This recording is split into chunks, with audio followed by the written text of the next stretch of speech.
Friends, elimination ఎవరవుతారంటే మనకి shooting అయితే శుక్రవారం ఈరోజే స్టార్ట్ అయిపోయిందని, పండగ కాబట్టి స్టార్ట్ అయిందని, అయితే ఎక్కువ శుక్రవారం వరకు ఓటింగ్ ఎక్కువ పడదు కాబట్టి డబుల్ ఎలిమినేషన్ ఉంటుందని ఇంతకుముందు కూడా చెప్పుకున్నాం మనం.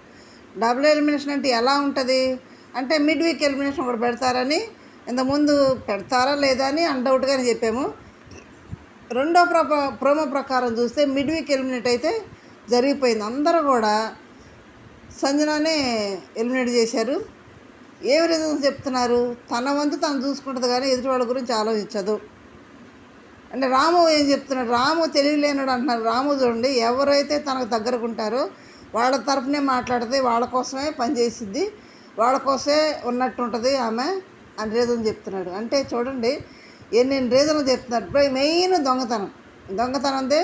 ఒకసారి అయితే ఓకే, రెండుసారి అయితే ఓకే, మూడోసారి కూడా అదే రిపీట్ అని హరీష్ గట్టిగా మాట్లాడు. అందరూ కూడా సంజన గారిని రీజన్స్ చెప్పి నామినేట్ మూకుమ్మడిగా అందరూ. ఒక భరణి గారు అయితే సెకండ్ ఆప్షన్ ఎవరిని తీసుకుంటారంటే ఎవ్వరు లేరు.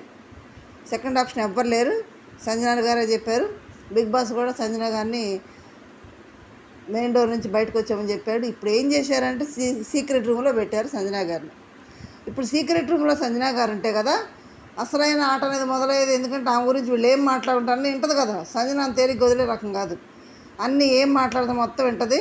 మరి ఆట రసవత్తరంగా మారుద్దా లేదంటే ఇవన్నీ కూడా సైలెంట్గా వచ్చేసిద్దా అనేది మనం చూడాలి. ఇప్పుడు సంజన గారు అయితే సీక్రెట్ రూమ్లో ఉన్నారు.